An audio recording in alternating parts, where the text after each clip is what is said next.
Turn now to our ABC News exclusive with the former top Trump administration official who is joining forces with Joe Biden to defeat Donald Trump.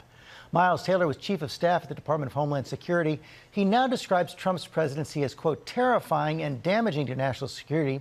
We're going to talk to him live in a moment. First, Cecilia Vega has the details on his stunning public break with the president. Good morning, Cecilia.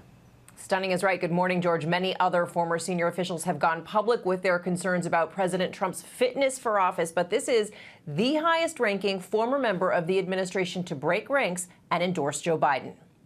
He served as the Trump administration's chief of staff in the Department of Homeland Security for 2 years.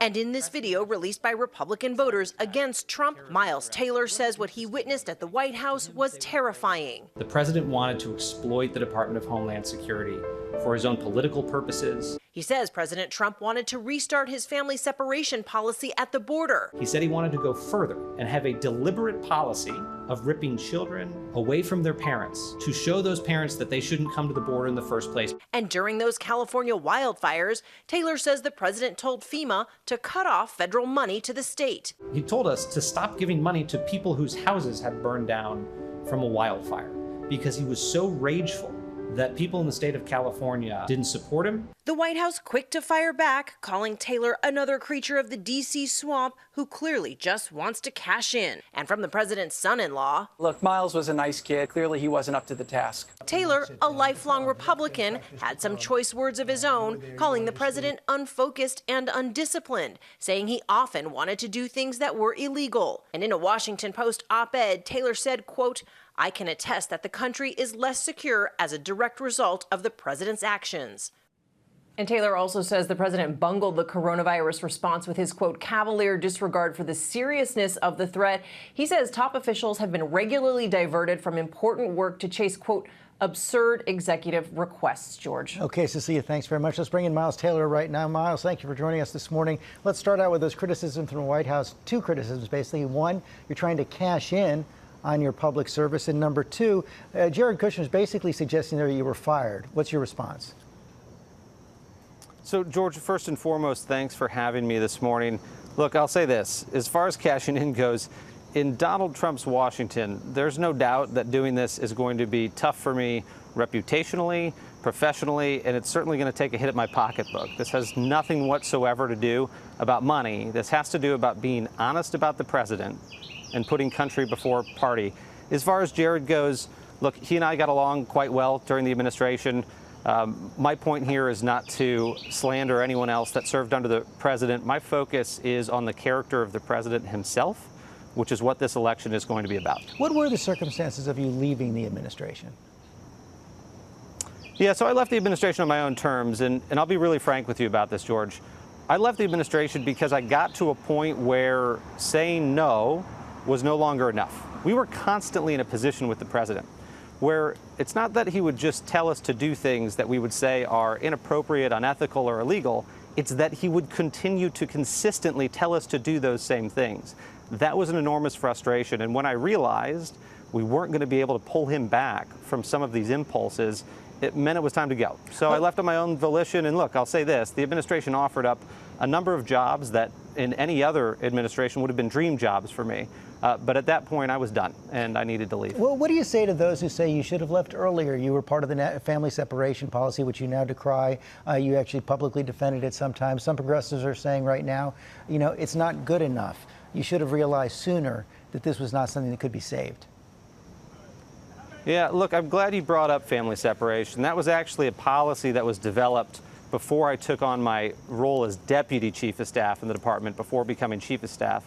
Attorney General Sessions announced that a few days after I stepped into that role, and before then I'd been John Kelly's counterterrorism advisor, so not focused on immigration. That said, family separation was a mistake. How that played out is a textbook example of government wrong.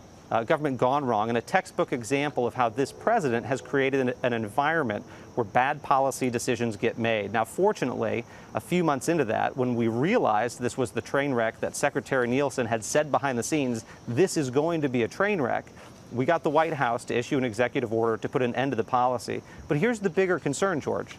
Every single month I served in that administration, after we ended family separation, the president would come to us and say, not only he wanted to reinstate it, he wanted to double down and implement a deliberate policy of ripping any kid apart from their parents that showed up at the border. Any kid at the border.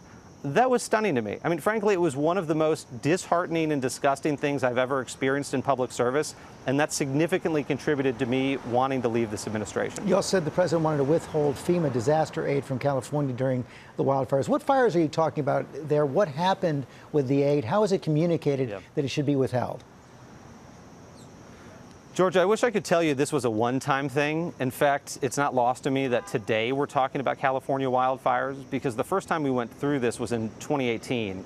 And the president at the time would get into these phone rants with us, the secretary and myself, about Jerry Brown and how frustrated he was with Jerry Brown and later Gavin Newsom because they didn't support him. And he didn't feel like he had a base of supporters in California. So as wildfires were burning down houses in the state, the president basically said to us, I don't care. These people haven't done enough to deserve it. Cut off the money. In fact, that phone call that I referenced with FEMA officials, the secretary and I were so concerned because we didn't want our senior leadership to be exposed to how undisciplined and tumultuous the White House was, because it made it harder for them to do their jobs.